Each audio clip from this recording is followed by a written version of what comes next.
So you see, if you were a farmer, and if I was talking with you about the future that I foresee and the future that they foresaw, because I do talk with my friends who are farmers, and they're worried because they only know what they're doing currently. And they can see that it's becoming harder and harder to do what they do currently each year. And when I first came here, I wanted to get to know my neighbors, and so I went to work with them. I worked for them for free. I wanted to talk with them and see what they were doing and see how they were doing things. And so the best way to do is just go out and work with them. And my farmer friends realized I know quite a bit about farming and horticulture and things, and they said, "Why don't you farm?"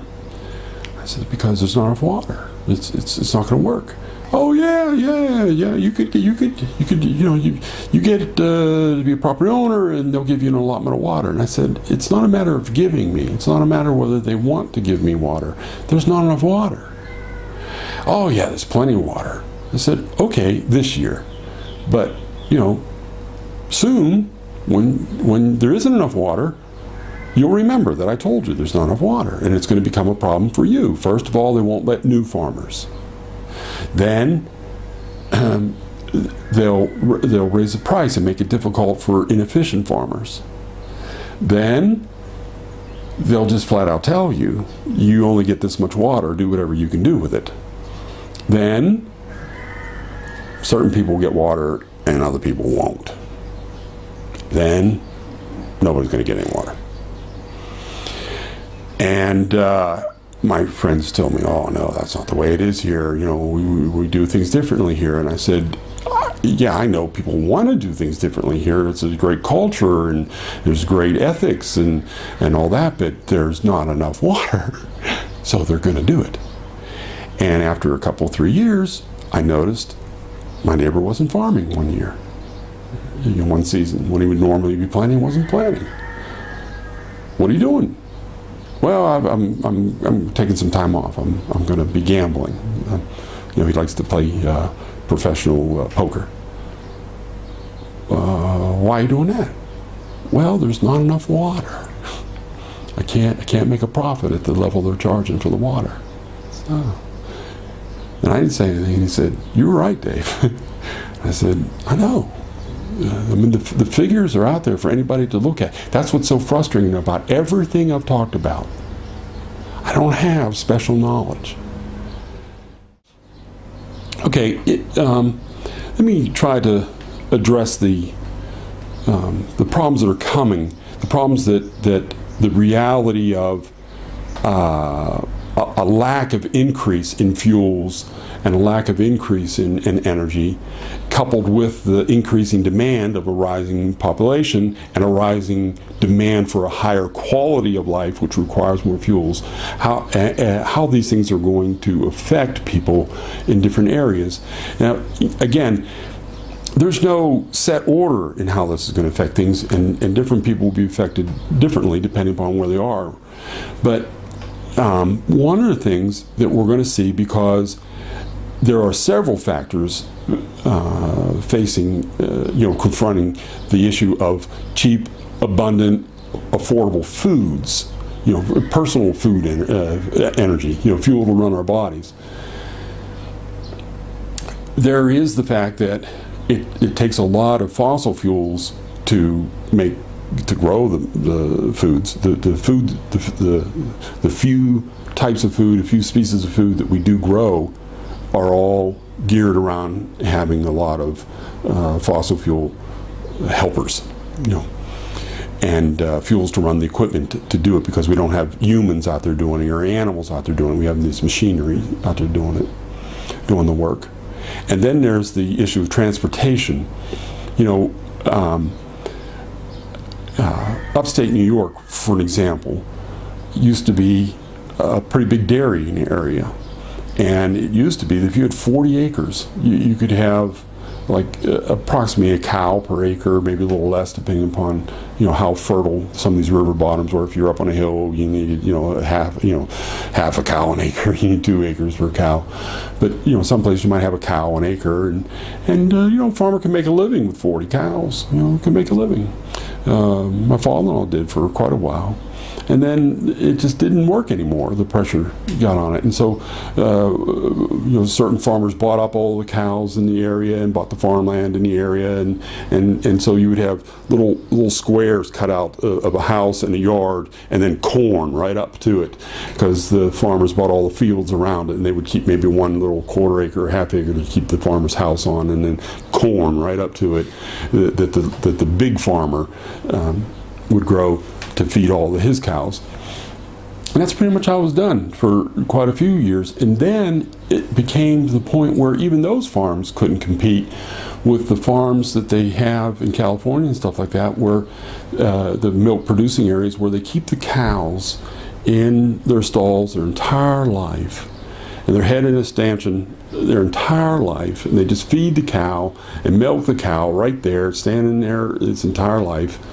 And then they truck and transport the milk all over the place. And so it put those farms out of business. And so there's just vast areas of places like New York that are just empty now. There's nothing going on. Nothing. And or maybe they grow corn and they ship the corn to California and then they ship the milk back, or maybe. But there's other places where they grow corn more efficiently, economically. So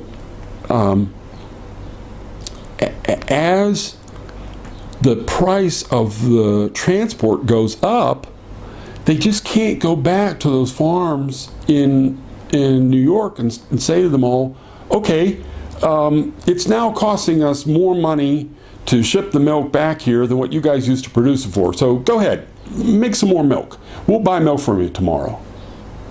They can't do it.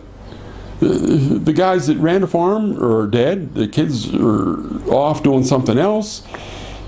There's no cows. There's no equipment. The whole thing's shut down. You can't restart it. It's over. They can't go back.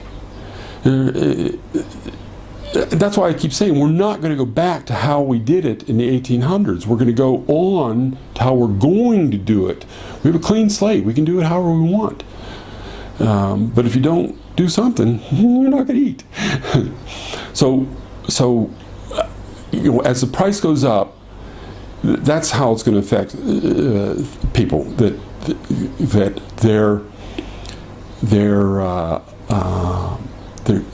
certain products are just going to be disappearing from the shelf. They're just not going to be there. There's not going to be enough of it because it got too expensive, and then people ran out of business. And the production went down, and there's no way to replace the production, and the population kept going up, and the demand kept going up, and so there's just not enough, and you can't make it stretch. So there's going to be shortages. So if people are smart, and when they see these shortages and think ahead, they can make provision for what they're going to do. For one thing, you could go buy a farm in upstate New York really cheap. Really cheap. The trick to all this is, it's just like the parallel process system that I did talk about, or I will talk about.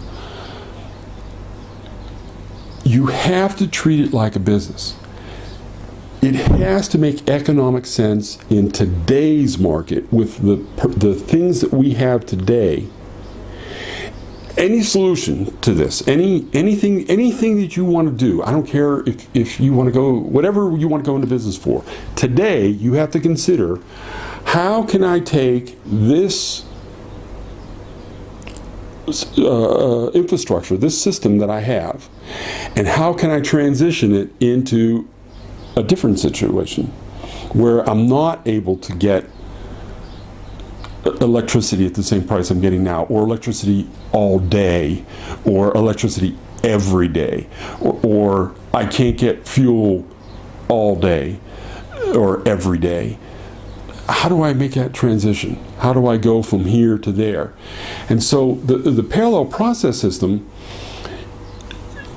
if if I only talked about it to people as what it was going to be, it was going to be a way to produce more ethanol per unit of land and per unit of water than what they could make today with today's technology.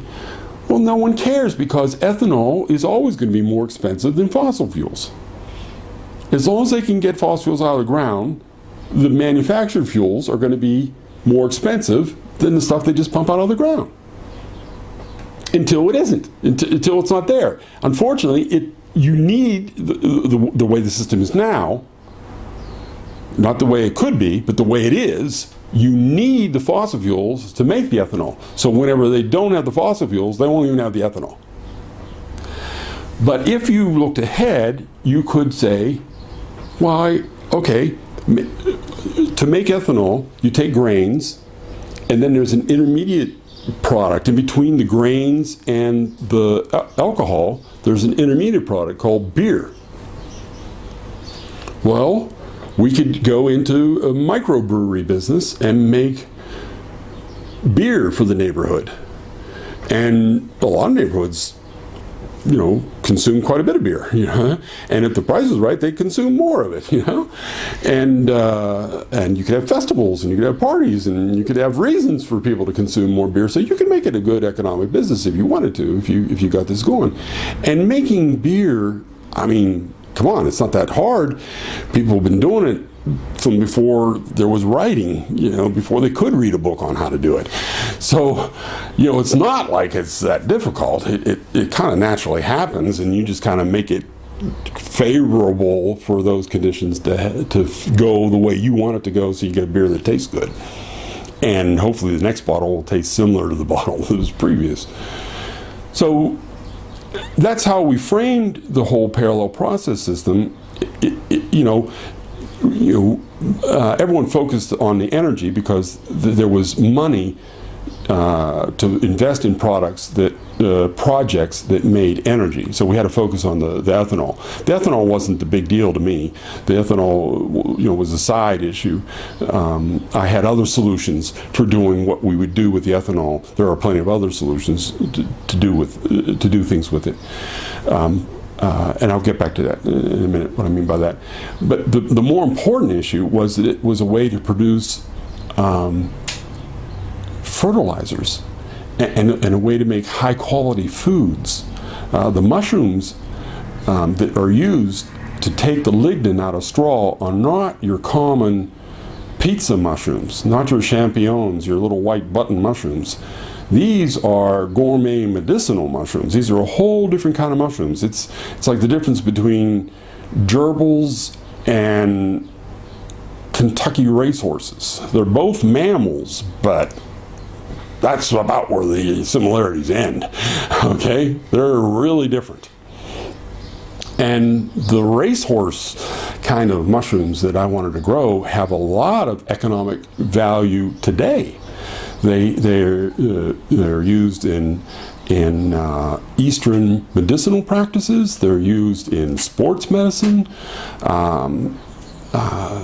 have a lot of high value customers right today. So I would have liked to have focused on the mushroom farm aspect of it. Unfortunately, there's not a lot of investment money into mushroom farms because no one gets it. Okay, and there's no investment in fertilizers, organic fertilizers. Who wants to make organic fertilizers? That's just not a big deal. No one thinks about that. Why do we need fertilizers? To grow food? What do you mean? I don't have to grow food. I can go to the store and buy food. I don't get the point.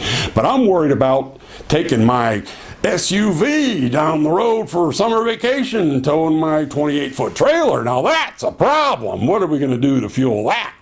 Okay, so that I'll invest money in if you got a solution, son, for that problem. So, you have to market it. You have to package it in what it is that people are willing to help you with. And in my case, that's how we package it. Is an ethanol production plant. And when I was talking to the ministry and when I talked to the local people, it was a way to get jobs on the Moshav. And when I talked to investors that weren't interested in ethanol, I talked about how it would be to make a profitable beer that was kosher for Pesach and a profitable medicinal mushroom that they knew that the health food stores would take for enormous amounts of money. So, you have to think, how can I package this? Because otherwise, you'll never, get people to help you, and you're going to need help.